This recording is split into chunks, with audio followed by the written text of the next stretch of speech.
Hey everybody, Eagle Run 23 here. We're kind of slowly collecting some more things for our Grendel build, and thanks to you guys for watching, because if you guys didn't watch and comment, then no one else would see the videos. But we have been in contact with AT3 Tactical. Apparently they saw my video and they saw my review of the handguard, and they reached out to me, and I think I'm going to finish the Grendel build with what I can get from AT3 Tactical. They gave me a discount code to share with you guys, and that will be in the description, as well as probably pinned in the comments. And then I just had them send me a couple things that I was needing here, and we're gonna get some more. This was the main thing that I was looking for. We have a high quality stainless steel tube for the 6.5 Grendel, and I think we're just gonna shop on AT3 Tactical to finish out the Grendel build. So a couple things for you that I would like your input on, and that would be the parts kits. Do you think I should I go for a colored Cerakoted, either FDE or green? Should we go for those on like the bolt release and the mag catch, or should I just do standard black, or should I do an offset? Our lower is OD green. Should we put FDE parts on it and have that contrast in there? I kind of don't know that I would like that. I think I want to do black, or maybe just stay on the green side. And then also, I have not ordered a buffer yet. I think I'm gonna go FDE buffer, FDE buttstock, maybe do that adjustable Luth AR.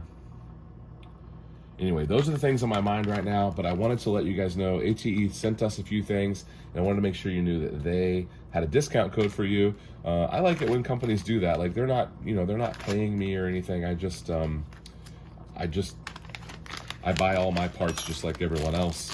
I don't have any corpo sponsorship here, but I like their product. They seem like a good company, and I want to support them. And I had not heard of them, and so I imagine maybe some of you had not heard of them either. But sometimes I just don't pay attention, and it's possible that we missed it. So a couple other things that came in that we're kind of preparing for our hunt. Probably by the time you watch this video, we will have already gone, but we are going hog hunting. I'm taking my 7-year-old son with me, and I just wanted to hook up and fix a couple of things. This is actually M-Lock, and this is going on the Ruger Precision 22, so that we can put our bipod on there for my daughter. Well, they always send, oh look, this one's different. The last time they sent one that says Gunovich, and this one says, I'm ready for the apocalypse. I like cool stickers. That's great. Good job, guys. And they even sent this patch as well. I think I have another one of these too. I love it when companies do that kind of stuff. I mean, for them, it's free advertising. For you, you get to have, all your sticker or all your patches on all your gear and everything. I don't know. I like it. I think it's a good idea. I'm glad companies do that. So the other thing here we got is an M-Lock for, this is going to be on the 8.6 Blackout, and this will give us a forward option for a sling mount. I don't exactly know what sling I'm going to do, but I got to sling that gun because we are going to take it hunting, and I want to have a sling on it. And it doesn't have a sling, and that gun is a hunting gun, so it needs a sling. All hunting guns should have slings. So I think this will help us out. I don't know what that goes to. Did I order those? Okay, so some swivels and some QDs and some M-Lock accessories. Great. Okay. One other thing that came in that was not from AT3 Tactical is we finally got our bubble level from Vortex. I don't remember what company I sent this from, but it came by itself. And this is for the 6.5 Creedmoor, so that we can have a bubble level. I was jealous because my daughter has a bubble level on her 22, and I don't have one on my Creedmoor. So we're gonna have to spend some time and get that properly set up so that it is actually level. Well, this one is quite a bit beefier than the little one that came on the Arkin. Oh, there's that dreaded made in China. Let's just pretend let's take that off. We'll just pretend that doesn't exist. Okay, here's this great Vortex bubble level. And this one, yeah, this is quite a bit beefier than the other one was. That one just kind of has a real thin ring that just kind of slides over and has a little pin. This one looks like you could really make sure it doesn't get bumped and move around.